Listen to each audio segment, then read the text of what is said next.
Sports Network. The show brings the temperature of sports to a whole new level. Whether it's a local opinion or a national agenda, everything is fair game. Remember, everyone has an opinion, but only few can back it up. Now sit back, crank up the volume, and if you think you can handle it, get ready for the heat.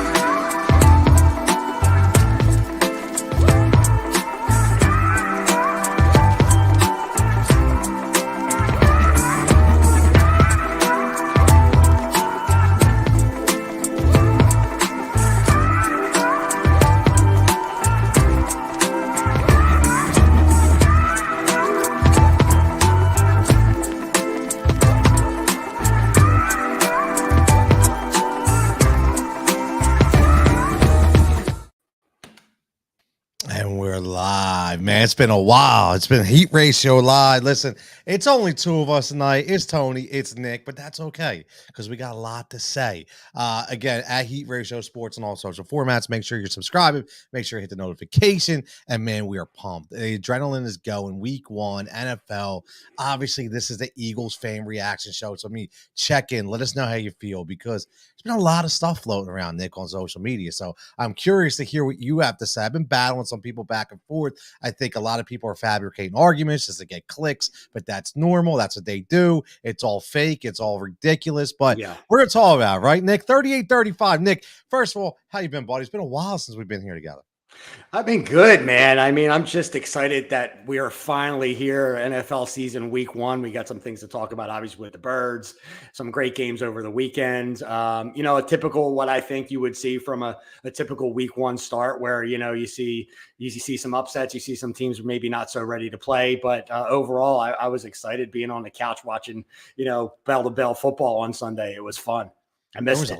There was a lot of great games too, man. There was a lot of great games. There were. And that's it's funny. I finally sat. I was so proud. So you have boys as well. I have boys, and we sat and I got the big screen with the Eagles. I got the dual screen on for Red Zone, and we're back and forth. And the best part I said to the boys was, I'm like, look, let's just put the phones down. I know everybody wants to check their fantasy score, but let's just watch it. And when they were done, they were like, Dad, there were so many close games. I'm like, exactly. Just watch it for what it is. I know we'll check all that shit later. You know what I mean? Exactly. That the Indy and Houston game, the Pittsburgh and Cincinnati game. Everything, Nick, was coming down to the wire. It was just a great week of football. It was. Like I said, I was pretty much glued to the TV the whole entire time. And really, starting with what we saw on Thursday night with the Rams and the Bills, and who would have expected the Super Bowl champs to be undressed the way they were? They look very unprepared against Buffalo, and Buffalo looks really solid. From end to end, top to bottom, offensively, defensively, special teams, coaching, they are really, really solid. And I tell you what, they look like they're the team to beat overall, not just in the AFC, but who doesn't have them as the favorite right now to take it all? Yeah, they looked really good. For all the talk in the off season, and I'll tell you what, man. Listen, I kept telling everybody, be careful with Matthew Stafford. I'm just saying, I know everybody said he's going to be fine. He's going to be fine. He didn't look fine. And I know I went back and forth with a couple of people said, it's because he was under duress. And it was, listen, man, his throws did not have zip on them like we're used to. It's the first time that he has thrown over 600 attempts since 2014. You're talking about a 30-plus-year-old quarterback with a bad elbow that threw 620-something times. It's the first time since 0-1-4, Nick. Yeah. That's concerning. That's concerning to me. That's not their game plan. First of all, they're not taking anybody by surprise like they did last year, and Brady's gunning for them. And you got to be ready for that. You just can't pay lackadaisical ball like they did, making those no look throws and passes and things. And just, they got caught off guard. And I don't know how you get caught off guard, opening night at home against, a team like Buffalo, but maybe they're just not, they caught lightning in a bottle last year. Obviously they were the best team in all of football and they took it end to end. But yeah, it looks like they're in for a dethroning, and which leads us to the Eagles, man. Maybe now the NFC is a little more up for grabs than we thought going into this past weekend, right, Tom?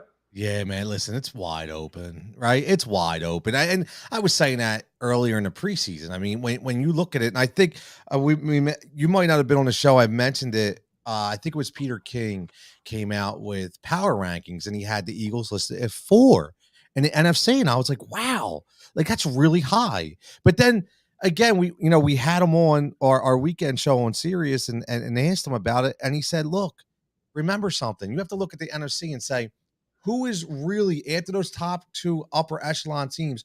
Who are you worried about? Who doesn't have any issues? And I was like, I never thought about that. Like, I'm like, you know what? Right. I mean, you saw Green Bay. Green Bay. I'm sorry, but that's going to be a problem this year. Like all these people that are picking Green Bay to go to the Super Bowl, and I know we're going to hear, oh, it was week 1 last year. They were terrible. And listen, Right. man, Aaron has nobody to throw to right now. Lazard, when he gets healthy, I still think will be the number 1, and I think will be Right. productive. But that's a big problem. And when you look at the Eagles, they go into Detroit 38-35. And for everybody out there that's killing the Eagles and killing Jalen Hurts and killing Sirianni, killing everybody. Okay. The only thing I'm going to say before I open it up to Nick and everybody else is this was an NFL week 1 road game going to Motown. Okay. You're in Detroit. Say what you want. It's still a road game. They got punched in the mouth right off the bat. They came in there, took it for granted. They came in lackadaisical, offensive like shit. Okay, they got punched in the mouth on defense, and they still took it right back. They came back, and they still faced adversity and came out with a win. So, in my opinion, yes. Are there things I have to work on? Yes, I get it. Obviously, who doesn't have things to work for? Did you see the Cincinnati Bengals, who were a championship caliber team last year? They were terrible too this week. Everybody's got stuff to work on, but can we just enjoy the win a little bit and then stop criticizing Jalen Hurts on every single throw? Nick, I got to hear your take on everything. I've been going back and forth today. I've been hearing it all day. I'm just curious. What do you feel about this Eagles victory? So I'm going to be honest with you, Tony. I don't listen to sports radio in this city for the most part, and I haven't really heard what the mainstream feedback has been with what you're saying with the criticism of Jalen Hurts. And actually, this is probably one of the this conversation you and I are having right now is probably one of the first things I'm hearing that there has been criticism. Who are these people that are criticizing Jalen Hurts? Are you out of your mind? Thank you. The guy came out and played a balls out football game. He left his heart and soul out there on the field and made plays. Like, what do you want from this guy? Who is criticizing him after that performance? It was probably the second or third best performance this weekend by a quarterback from what I can see. Just taking the eye test, not looking at the stats, not looking at the numbers, because sometimes that can be a little convoluted when you're doing all that. But I mean, he made plays with his arm. And obviously, the addition of A.J. Brown is just going to be a game changer this year.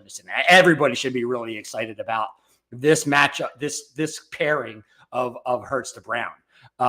But when he was unable to make plays, he used his feet and he ran the shit out of the ball. I mean, it's 7.6 yards per rushing attempt by a quarterback. And at the end of the day, Tone, that's what he needed to do to help his team and put his team in a position to win the football game. And he did it. So what is the criticism? Even trying to be negative, looking for issues where, his deep ball looked good. It was there, on the long pass to AJ Brown. Yep.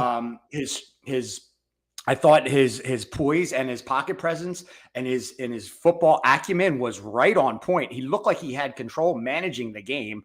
He made the decisions that he needed to make when he felt like he didn't have an open receiver and his receivers were covered, and he was put in a position where he had to either run with the football, and even some of the plays that he ran with the football when he was going to be tackled or pushed out for a loss, he would make a pass, an error pass, like out of bounds to save, the offense a couple of yards just by being smart, Yep. So I don't know. I don't see any real negativity with or any justification with the negativity that you can pin on Jalen Hurts for this game. I do see, obviously, we'll probably get to, to talking about some things where we were a little unprepared and we're going to definitely need to make some adjustments. But you're right, Tone. I mean, this is the NFL. So, game one, you're on the road in Detroit in a hostile crowd.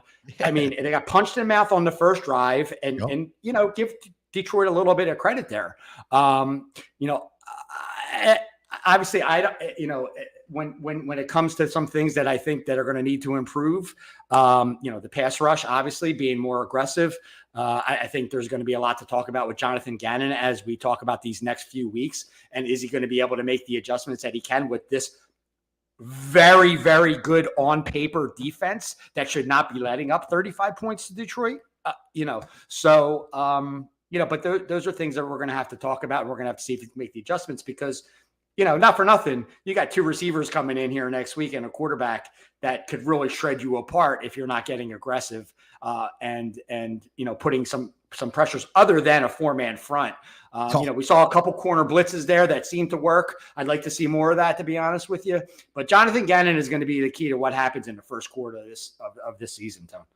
Yeah, I couldn't agree with you more. I really couldn't. And Javon checking in says, Eagles post-game live, a.k.a. Jaws and Michael Barkan. And again, why the hell does Michael Barkan continue to just be run out there? Like, I'm sorry. There's one dude who just annoys the hell out of me. I'm sorry. Was tripping about Hurts running. He says, even though he had to run because the offensive line was getting blown out the ball. Listen, that's what's ridiculous. It's the people tripping about him running. I don't understand. Listen, I brought this up on a final judgment on Monday, and I was like, "Well, you got two issues here. Number one, okay, fine, he didn't go to his third or fourth read, but to me, in my opinion, I think they've trained him to say, look, Jalen, we saw what happened to Dak Prescott.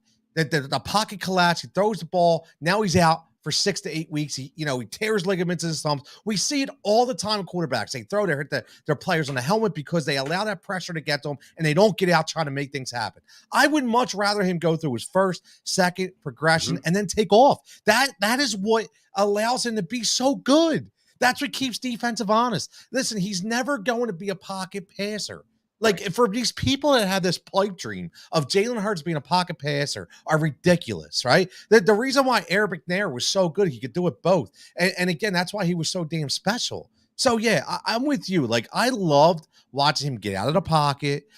Listen, first, second read wasn't there. Let's go. Let's get positive yardage. Exactly. Okay, would you rather him sitting there, wait, and then now all of a sudden he's got 2 out. Then he's going to try to force something, which we don't want him to do. So I was very much in line with what they did. I would say one thing though. I do feel they didn't run the ball enough, in my opinion, in the first half. I don't know why they want to come out throwing the ball as much. I would have liked them to run the ball a little more, but again, it's week 1, like you said, and I said in the beginning. I mean, this is a hostile environment on the road. This is a team, they want to win too. This is the one team that lost the most close games in NFL last year. They heard all the noise all week about the Eagles going to the Super Bowl and revamped and reborn. Right. Do you think they want to come in and do you think they wanted him to do that? Absolutely not. Javon says, I see folks complaining that Smith didn't get enough targets and catches. People got to realize that the league is being filled with more dual threat quarterbacks. Listen, I completely agree, man. And listen, Devontae will get his. Devontae's going to get his. And the thing you mentioned about A.J. Brown, I said this before and I'll say it again. Like, A.J. Brown has to be the guy. It can't be Devontae Smith. It has to be A.J. Brown. It's a reason why we got A.J. Brown. And he has to be our DK Metcalf. He has to be our Justin Jefferson. Okay? Devontae Smith is going to be the second option. He's just going to have to deal with it. But that's the way it works. And let me throw this out there. This is interesting. I got to say this while we're on this subject. So I mentioned this the other day, and I don't listen to a ton of sports radio, but I do because I like to hear the different takes from different hosts and the people that call in. It's just I'm addicted. It's like crack cocaine, man. I just can't get enough. But Donovan McNabb comes on, and he says, which I again, this is mind boggling to me. I brought it up, so I want to follow judge. I want to bring it up again. So I talked about. Asked about A.J. Brown acquisition. They said, how was that compared to the T.O. acquisition in 2004? So Donovan says, I still can't make it up. He must have been, in his own little world like Andy. He says, well, the difference is when we got T.O. was just kind of like a piece. Like, because, our offense was already surging with Todd Pinkston and L.J. Smith and Chad Lewis, right? B West. Okay, yeah, I'll give you B West. B. West, Okay. yeah. Pinkston stunk.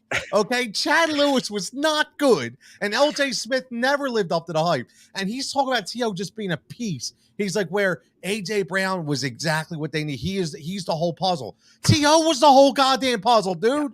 Like, Nick, can you believe, like, what is he thinking with that statement? He's not. I mean, and it's just his bitter, history with T.O. and, T.O. came in and stole all the thunder, and those two never got along. And, inevitably, McNabb really was the one that behind the scenes ran him out of town. But yeah. So I just want to get back real quick to what you said about running the football and then how that correlates into why Hurts had to run the football as much as he ran the football. Getting the ball to Sanders and Gainwell is going to be crucial against teams like the Vikings coming up, like teams that have a more potent offense where we have to have more ball control, more time of possession, and keep Hurts doing what he does, as what most quarterbacks should do to be successful, is more throw the ball than run the ball. Now, they don't win that game if Hurts doesn't run the ball as much as he ran the ball. So, the haters that are saying that he shouldn't have been running the ball would have been seeing an L in the win-loss column if, he was just tucking back and waiting for that third, fourth progression, that read to happen, because there was pressure at that point and he was being forced outside the pocket. They have to run the football. They have to have it. You saw what happened last year.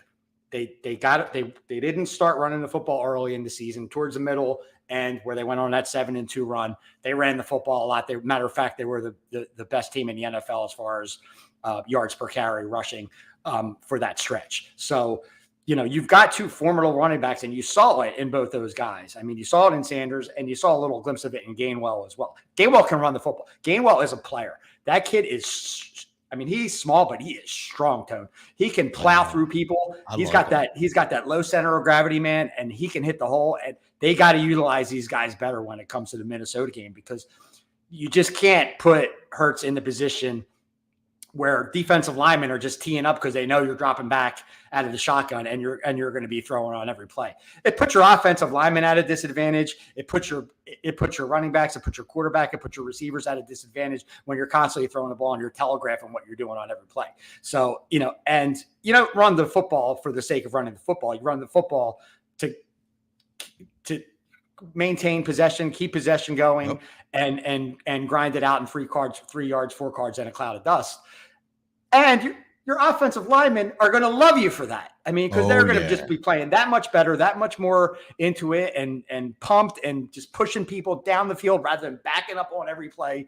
It's so important, and I really hope that Gannon sees that, he made a little mistake here with the game plan and dropping back too much in the shotgun. I think he'll change that. And again, back to going to what we talked about with Gannon, he needs to make some adjustments and get more aggressive. Yeah, other than a four-man rush. That defense, I agree. What you said about the run game, completely agree. Ball control offense. Javon says it was nice to see Miles Sanders showing explosiveness, which we didn't see a ton last season. And you're right, we didn't see it. And again, I've said this all along. Miles Sanders is the piece that needs to be there for us to compete. As much as I like Gainwell, I agree with you. I think he's an explosive bowling ball. He reminds me of and I know he's not as compact, but he reminds me of a Maurice Jones-Drew. He just, especially when they run that draw play, he's unstoppable. Nobody's stopping him on that draw play. So it's very important. And we haven't even talked about, because he was inactive and he's coming back from injury, but I haven't even talked about getting Trey Sermon active as well. So just, Trey Sermon's an explosive running back who, let me tell you, he just couldn't stay healthy. I mean, we have a legitimate run game with an elite offensive line. And like you said, when you talk about the Minnesota Vikings coming in, this is a team that, we need to keep them off the field. Exactly. And let's talk about this defense. And we talk about the Minnesota Vikings, because guess what? If we don't smack Kirk Cousins in the mouth, Kirk Cousins is going to eat us alive. I hate Kirk Cousins. I cannot stand Kirk Cousins. But the one thing that Kirk Cousins has in common with Jimmy Garoppolo is they will beat you alive if they don't get touched, but they hate being touched. They're soft. They're like Charmin, man. Right. All you need to do is hit them and they're done. But if we can't get to this guy, Nick, and that's the one thing, one sack Like one sack. I mean, listen, and no disrespect to Fletcher Cox, but I know you want to get down on the ground and throw the little hunt stunt there with the gun and all. That's great, but let's get a couple sacks before we start doing that. Because last time I checked, we weren't getting any pressure on Jared Goff. And a couple times here or there, but it's about it. And like you said, until they start bringing the blitz, I mean, where was Hassan Reddick? I mean, there's a lot of stuff that I need to see change, and I do. I'm willing to temper my expectations for the first couple of weeks. These are new players. The one guy though, and I know you saw him, and I was so happy because I was so excited about Kazir White. So when they signed Kazir White, we talked all fair. We talked about DFS and fantasy football, and a couple years ago in one of my season-long leagues, we got rid of the total team defenses because I think they're just a fraud. So we thought we adopted IDPs, and we would just draft linebackers. And I picked up Kazir White a couple years ago. And through fantasy, when you pick up players and you run a team, you start to learn about the players and you're watching the players. And this cat was all over the field. And I was like, when they signed him, I'm like, first of all, how does San Diego let him go? LA, whatever you want to call him. I still call him San Diego. But how did the Chargers let him go? And again, ask a guy who's in the know. David Meltzer does a lot of work out there in San Diego or LA. I keep saying San Diego, but whatever. He says, I said, Dave, ask me, tell me why. And obviously he says the money thing, but he said, Tony, let me tell you something. You are going to love this kid. He's young. He's fiery. He's a leader on the sideline, and he just makes plays. 4 single tackles, 5 assisted tackles, 9 overall. Nick, he's all over the field. That's somebody that completely we missed on his defense. That we got to lock up, and we got to keep making him more involved as this weeks go on. Yeah, and not only is he making those tackles, Tony, he's making them where it counts, at the line of scrimmage or behind. We talk about tackles all day long. Like, I think Singleton led the team in tackles last year, but what were they, 8 yards, 10 yards downfield? I mean, so tackles are tackles, but let's take it for what it's worth. I mean, where are you making the tackles right now? Exactly. But yeah, I mean, I think this defensive back situation has improved so much. Obviously, what we saw from Bradbury. He looks like a stud, and utilize Maddox a little more on that corner blitz. I thought I liked the corner blitz with Maddox. I think he can be effective there. You're going to have to do that against Minnesota because if you give Cousins a little bit of time with looking downfield at Jefferson and Thielen, I mean he's just going to pick you apart. So we've got to get pressure. I like it coming off the corner. I would like to see, based off what I saw and hopefully what Jonathan Gannon saw on this game and what this fan base saw on this game, a little more Jordan Davis, against Minnesota. They were at 2 yards per rushing attempt when he was in the game. And when he wasn't, they were at 8, giving up 8 yards. So, listen, it could be, it is what it is. And it could all, that all could be coincidental, but he was making plays and he was stopping the run when he was in there. And I think even, on passing downs, he's a big enough guy and he's strong enough and young enough. And he's got some very deceptive speed that he can get into the backfield too, just pushing his way up the middle. Yeah, he's a stud, man. He is a man amongst boys. And Javon checking in says a lot of missed tackles too. And that's a great point. It's one thing that the one thing that concerned me a lot. And because that's about technique. That's not talking about individual talent. That's about technique. And I don't know what's going on, but there was a ton of missed tackles. It's way too many. And listen, I love DeAndre Swift. I love him as a fantasy player. I like him as a player coming out of Georgia. I think he's very talented, but he's not Jonathan Taylor. And goddamn, we made him look like JT out there. I mean, he was just destroying us. He was just destroying us. I'll check it in. I called it last night. We have to get Al in here real soon. He's in the green room. I called it last night. We'll win this game by more than 7 points on Monday. I don't know, man. We'll get Al's opinion in a minute, but what I'll say to that is, everybody's maybe they didn't watch this Minnesota game. That's all I'm going to say. Maybe they didn't watch this Minnesota game, and I get that. Minnesota is not a good road team, but Kevin O'Connell's a different coach. This isn't Mike Zimmer anymore. They're an NFC. They're an NFC sleeper this year, Tom. Yes, they are. They are not yes, what the Rams were last year, but they're going to be the team. So when you look at, you got all the chalk up there. You got Green Bay, you got Tampa Bay, you got the Rams, and all that. Look out for the Vikings. That's a solid team that is very, very well coached. This is going to be interesting Monday night. Really, really interesting. Oh, it's going to be a test. Right, it's right off the bat. It's going to be a test, and I think this is going to come down to a play or two that on both sides of the ball that we either make or we miss. This is an explosive offense. They will try to make Jalen Hurts one-dimensional. That's what they will do, and it's going to be, it's going to be telling to see if this defense can. You have Dalvin Cook to worry about coming out in the backfield, dude. Yeah. Come on, man. Ain't no joke. You said it, right?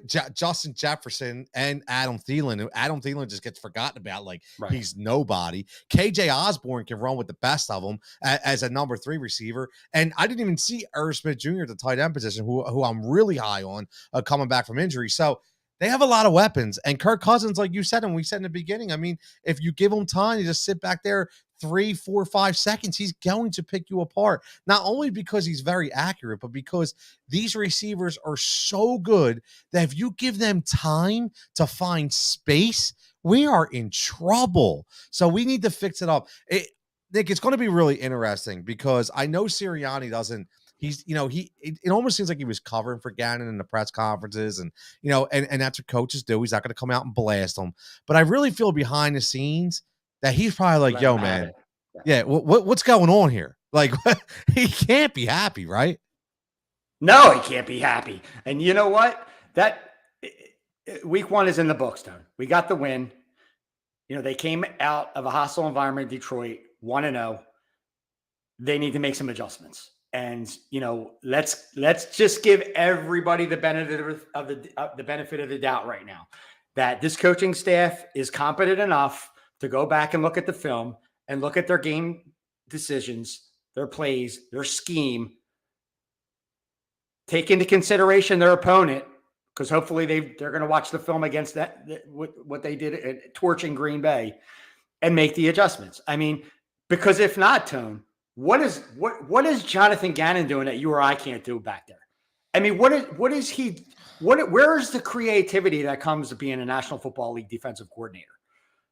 You're just going to rely on your talent and have a 4-man rush and put everybody in position and change it up from zone to man whenever because based on the situation. No. And this is a guy that they're talking about basically being a head coach. Like, this guy might be out of football next year. I mean, if he's high on people's list to be a head coach. I don't. What are we seeing here? I don't know. But it looks like it's one way or another. This is his last year here, because if he really does shit the bed and doesn't make the adjustments like he should, with this quality of defense that he has on paper, this roster that he has been put together by Howie, if he doesn't make those adjustments, he's gone. And if he does make the adjustments and he does do the job, maybe that gives him a little more credibility with all these people that have been interviewing him for the head coaching jobs, and he does get a gig somewhere. But let's get through Minnesota first. Yeah, let's get through Minnesota first. And I'm gonna bring Al in. I know Al's gonna scream and yell, and he's probably gonna talk about. We're probably gonna hear some crowd noise in the background too. But let me bring my man Al in. Al, let's go, man. Let's hear the Al Griffin saga of the Philadelphia Eagles, man. What are you buying into all this fabricated media, contentious talk on Twitter, on the radio? I mean, what's going on, man? What are you thinking of this game?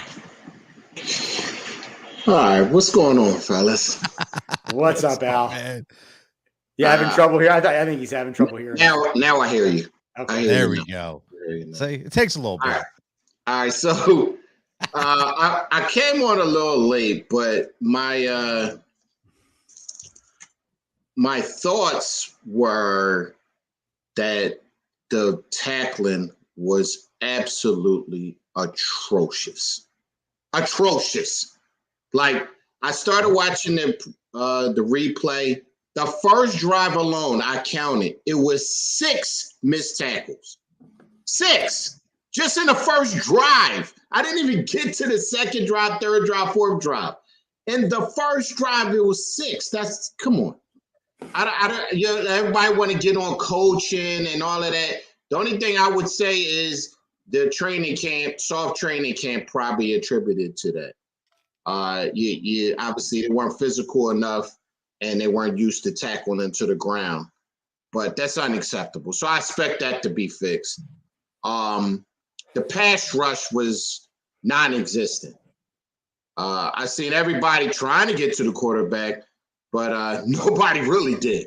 And very few were close enough to even possibly get a sack. So that's another problem. You can't have that. We're paying, I gotta look. Ruben Frank put up a stat that was like something like $48 million to our defensive line, something like that.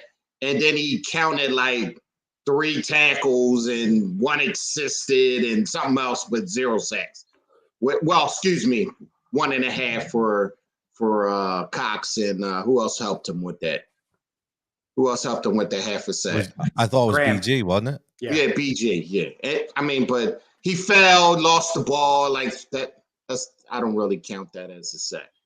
What about you? What did you guys think about? I noticed this in the game, and I'm like, he has to do better with that.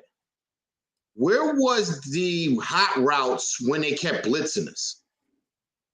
Jalen Hurts constantly got blitzed, but it was no easy hot route right there waiting for him to get rid of the ball. So he had to run real quick or throw the ball away. Where about the hot route? I think I don't know if it's coaching or it's him, but he has to have an outlet for when people keep doing it. And they kept doing the same thing, and he didn't make an adjustment the whole game. I didn't see him one time. All right, I got somebody right here, and I'm going to get it to him if they do that again. So it kept happening. I don't know why, and that's annoying to me. You got to make adjustment to that. And then the run defense. Just like you said, Tony, a couple minutes ago, Swift is nice. He's not that nice. He's not that nice. I started to think about this man. Oh, wrong soldier. I started to think about this man right here when I started to look at his game the other night. I'm like, he's not shady. Calm down. Swift is nice, but come on. He had like 100 and almost 200 all-purpose yards on Sunday. Come on. Stop. I mean, the gaping hole was what one of them, what was that first run? 50, 60 yards? Come on, stop. Too much. Come on. I don't know what was happening. I know a couple of them, they hit us with some draws that I kept tweeting out. We were way too aggressive. Certain downs, it was like 3rd and 9, 3rd and 15, something like that. And they kept hitting us with draws. Pay attention and don't be so aggressive, and pay attention that they might be drawing you on this play. And we kept getting beat with that. And that's just being a little bit too aggressive. And I'm talking about in the second half. I'm talking about when we were up and they had the pass and they was catching us off guard with the draws. But you got to know that could be a possibility and not, fall for the bait. But the holes are just way too big for me. We got studs in there, and you just letting them run up the gut like that. They weren't going to the outside on these plays. They were right up the middle. Like, come on, Cox, come on. What is going on? You got to have an explanation for that. Of course, our defensive coordinator gave us no really explanation for that. Where was that, this morning? He was talking, everybody asking him all the questions, and why didn't the kid play more? Did he really give us anything? Does he ever actually? So never. Those were my things to the game, and but I still think we have pride. And a lot of these guys on this team has pride. They know they asked with a little bit on the line. They know they have to play better. Jalen said it in the post game, which I love from our leader to say, we know we didn't play up to our standard. We have a high standard, and I expect them to come out Monday, home opener, and like, I'm telling you, I think it's going to be a show on Monday. You think it was a show Sunday? I think the defense combined with the offense, I think is just going to be an explosion. And then Sports Center that night is going to go crazy because everybody going to be like, watch out for the Eagles. Again, it's only going to be 2 games, but I just suspect a huge difference. I mean, you've seen some stuff on offense, but the defense combined with that, another level to me. Yeah, I completely agree. I mean, we talked about it, Nick, and Al's talking about it, and let's Adam checking in. What's up, Adam? Let's look at Monday night. Let's just because again, we I think we're all in agreement on what happened. We got the win. We kind of talked about it, but let's just go around the board before we get out of here. Just talk about 1 or 2 things. We kind of mentioned it, but maybe something we didn't mention. So, Nick, just in this game, this Minnesota game, what's the one player? Let's go one player out of everything that's happened. What's the one player you want to see more out of specifically against Minnesota?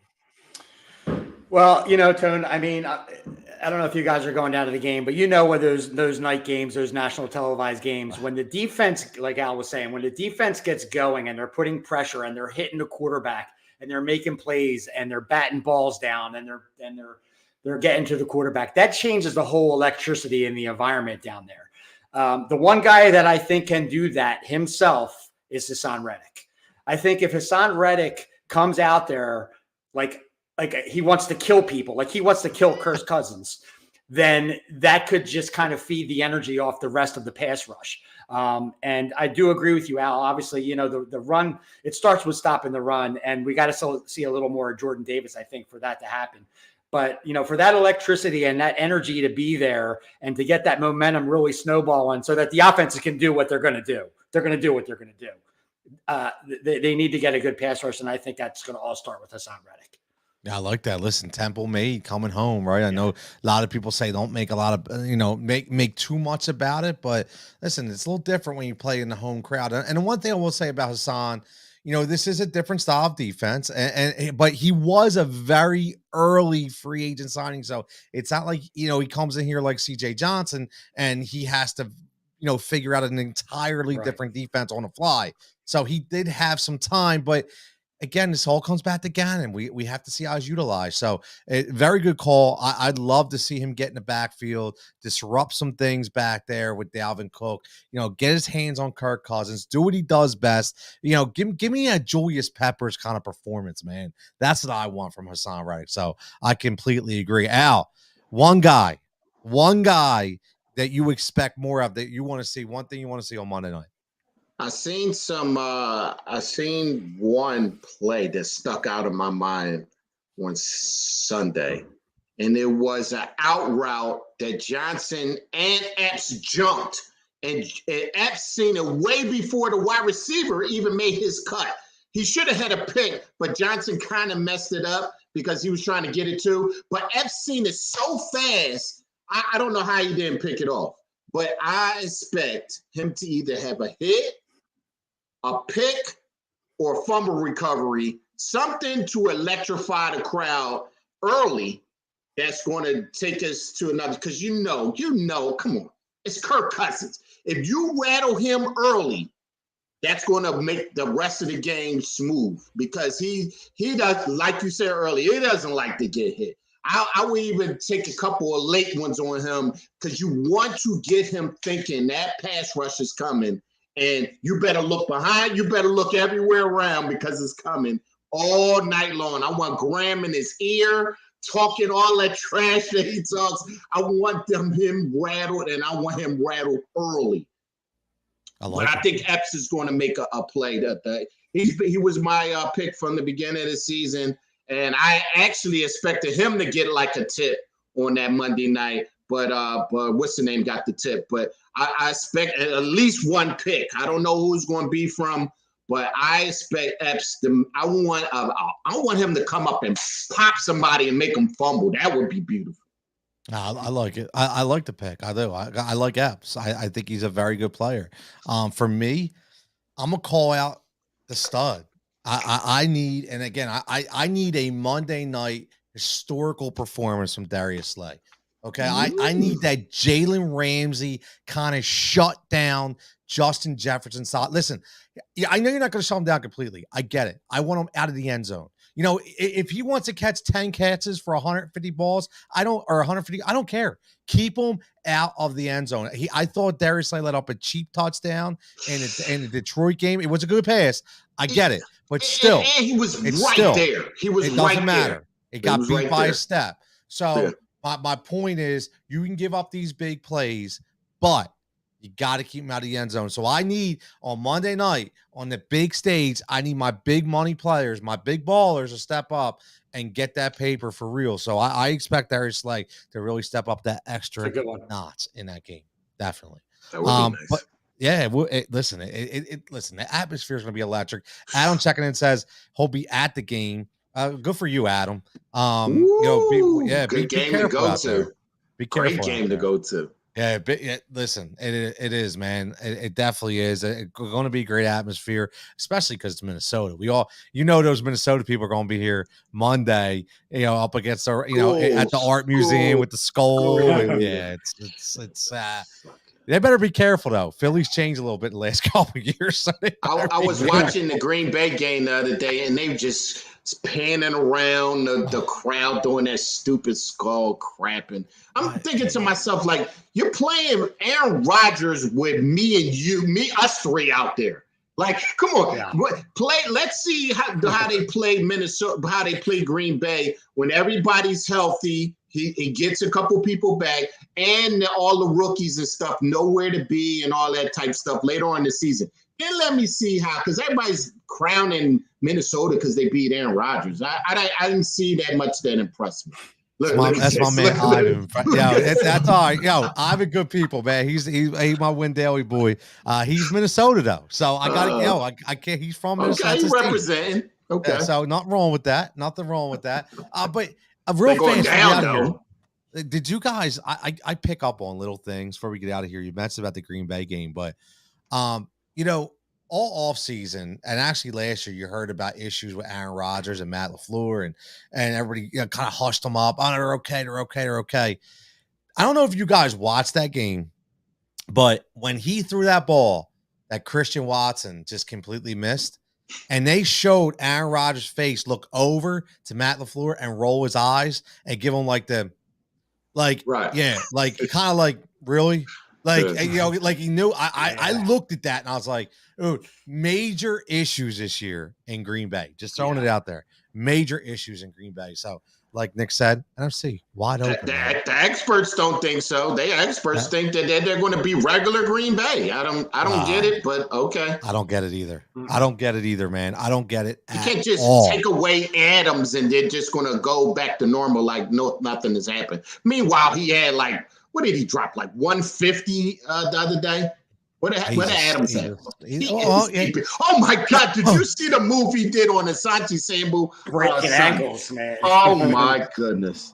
He was 15 yards away off of one move. Yeah, I'm telling you, man. He's a special talent. He's a special talent. But at the end of the day, Aaron Rodgers just has to be made Aaron Rodgers because I had Cordell Woodland on. He's going to be on Thursday. He covers the Ravens for 105.7 a Fan, and we were talking today. It'll air on Thursday, and he said, "Listen, Aaron, you got to look at yourself in the mirror. You don't want the big payday. So when you want to get paid that kind of money, you're going to take away money that could be paid to somebody else." And listen, we watched Tom Brady for years take pay cuts in order to keep players on that team, right?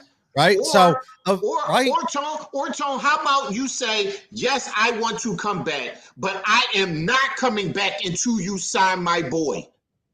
Period. And if you don't sign him, I'm not coming back. Because there's no reason for you to get your money, worry just about you. You got 50 million, yay, and you let your man walk out the door. That's your golden ticket to every passing yard, everything. You won MVP partly because of him.